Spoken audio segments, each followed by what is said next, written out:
Geometry, thanks for tuning in for another episode of Math with Mullins. Today we're going to be looking at lesson 7.3, tests for parallelograms. So how do we use those tests for parallelograms to determine if they actually can be classified as parallelograms? Kind of a refresher from the previous lesson, so if you haven't had a chance yet, check out 7.2, what is a parallelogram? But if you have, let's go ahead and get started. Opposite sides say if both sides maybe both pairs of opposite sides of a quadrilateral are congruent, then the quadrilateral is a parallelogram. So that means opposite sides have to match. That's one way we can determine it. The next one says if both pairs of opposite angles of a quadrilateral are congruent, then that quadrilateral is a parallelogram. So that means this angle has to match this one, and then this one has to be matching that one. The next part, if the diagonals of a quadrilateral bisect each other, then the quadrilateral is a parallelogram. So that means from here to here, and another diagonal going from there to there, they should be creating two equivalent segments. They don't always have to match. Again, we'll talk more about that specifically later on. And then opposite sides. If one pair of opposite sides of a quadrilateral are parallel and congruent, then the quadrilateral is a parallelogram. Usually this is the most efficient way to measure if something is a parallelogram, so we're going to see which ways work the best. Example 1 starts off, is it a parallelogram, why or why not? So if you want to pause the video here to try these on your own, go ahead, and then when you're ready, click play to check your work. All right, the first one is a yes, both pairs of opposite sides are congruent. Okay, and then for the sake of time, we'll type in a text box for these next ones. The next one is also yes, one pair of opposite sides are parallel and congruent. The letter A is showing that they have the same measurement, so A is equal to A, and these two triangles are showing that they are parallel. The next one is also a yes, the diagonals bisect each other. And then the final one is also a yes, both pairs of opposite angles are congruent and consecutive angles are supplementary. Okay, let's go ahead and try example 2, where we're going to find the missing values of x and y. We know that x and y should be representing some portion of the angle, not necessarily the whole angle, because we have an algebraic expression there. So what I did first is I found that my two consecutive angles here are equal to 180. So let's go ahead and combine those. 3x minus 20 plus x plus 40 equals 180. We're going to combine like terms to get 4x plus 20 equals 180, or 4x is equal to 160 after subtracting that 20, so that means x has to be 40. And then since x is 40, I'm going to plug that in here. That means this angle has to be equal to 80, which means my consecutive angle has to be equal to 180, so that means 4y is equal to 100, which means y has to be 25. Okay? Next, example 3, find the value of x so that the following figure is a parallelogram. QU here is equal to 18, and US is equal to negative x plus 1. Remember, these are diagonals that bisect each other, so 18 has to be equal to negative x plus 1. If I subtract 1 from both sides, I get 17 is equal to negative x. And then to get x not being a negative, I've got to divide both sides by negative 1. So negative 17 is actually going to tell me what x is equal to. Okay? The next part is going to take a little bit of time here. parallelograms in the coordinate plane, we're just going to touch on this briefly, but then probably spend an extra day just to talk about how we can show that. So midpoint, if the diagonals bisect each other, then they will have the same midpoint. And we're actually going to show work for that in just a little bit, okay? If the opposite sides are parallel, then the slopes will be the same for the opposite sides. And we should know that by now too. Distance. If the opposite sides are congruent, then their distances will be the same, using those opposite sides again. And then if one set of opposite sides are congruent and parallel, then it is a parallelogram.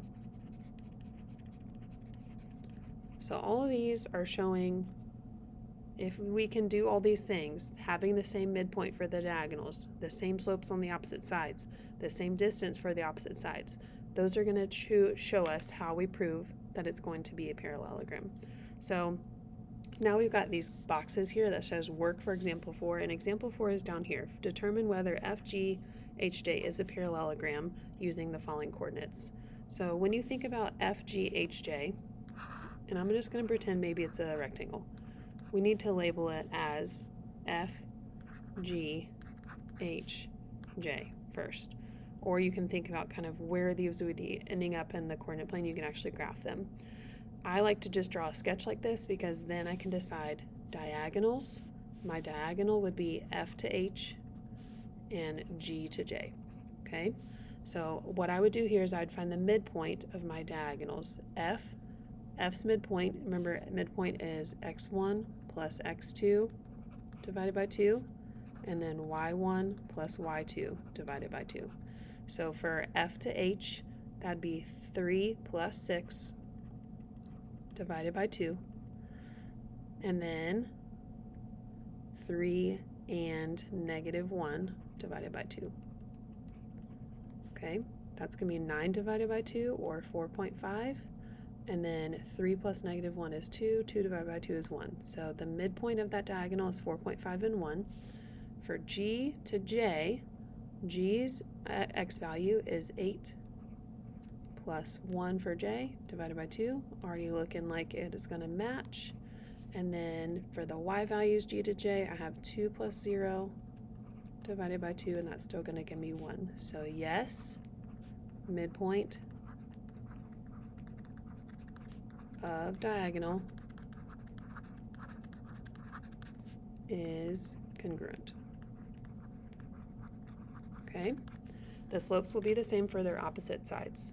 Okay, so opposite sides means FG and JH should match, and then FJ and GH should also match. Okay, so let's look at FG first. FG's slope, remember slope is change in y over change in x. So F to G goes from 3 down to 2. So that's -1 over 3 up to 8 is a +5. And then J to H's y's go from 0 to -1, so that's -1. And then the x's go from 1 up to 6, that's another +5. So far, those have the same slope. And then F to J, for my y's, I go 3 down to 0, so that's -3. And then my x's, 3 down to 1, that's -2, so that's +3 over 2. And then G to H, my y goes from 2 down to -1, that's -3. And then 8 down to 6, that's -2, or also 3 over 2. So that means those are also going to be matching, which means yes, opposite sides have same slope. Okay. distance, their distances will be the same for the opposite sides. I'm going to probably take up both of these here. But again, our opposite sides are going to be FG and JH must have the same distance. And then FJ and GH must have the same distance for this to work as a parallelogram, okay? So their distances will be the same, opposite sides, and then we also know that their slopes are already the same, so the distances are the same, then we can say yes, this is going to be a parallelogram, okay? Remember your distance formula is x2 minus x1, squaring that, plus y2 minus y1, squaring that, and then finding the square root of that, okay? So from F to G, I'm going to be doing 3 minus 2, which is 1, plus 3 minus 8, which is negative 5, and squaring those. 1 squared is 1, 5 squared is 25, 1 plus 25 is 26. So that was F to G. For JH, J to H, I'm doing X first. 0 and negative 1 is negative 1, and then 1 minus 6 would be negative 5. Still squaring those, I get 1 and 25, which is still the square root of 26. So yes, these are the same. And then for FJ's distance, F to J, I'm going to do my x's. 3 minus 1 is 2. And then 3 minus 0 is 3. So 2 squared is 4, 3 squared is 9, 4 plus 9 is 13. So that needs to be the square root of 13 for the distance for FJ. And then GH, I'm going to do 8 minus 6, which is 2. And then 2 minus negative 1, that's going to give me 3. And again, you're going to notice it's going to be the same distance. So yes, opposite sides are congruent and opposite slopes are congruent. So that means yes, it is a parallelogram. Okay, not many questions like this for your homework because it does take a while to do, but these are all the tests that you can do to make sure that it is a parallelogram using the coordinate plane measurements. That's all we had for today. Thanks for being patient here and tuning in. Check us out next time when we talk about specifically how do I know if something is a rectangle or not. Have a great day. Bye.